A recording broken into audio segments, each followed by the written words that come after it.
अस्सलामु अलैकुम वरहमतुल्लाहि वबरकातुहू।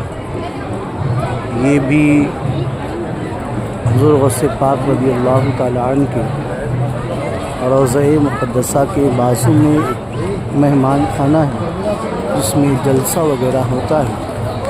ये उसकी पूरी वीडियो है, इसमें महफ़िल वगैरह मुनक़िद की जाती है। और यहाँ पर आज भी 12वीं शब होने के बावजूद भी आज भी यहाँ पर बहुत ज़्यादा भीड़ है और बहुत ज़्यादा लोग यहाँ पर आज आए भी हुए हैं। ये एक दरवाज़ा है, यहाँ से बंद कर दिया गया है, जाने नहीं दिया जा रहा है। आज शायद यहाँ के मखसूस लोगों को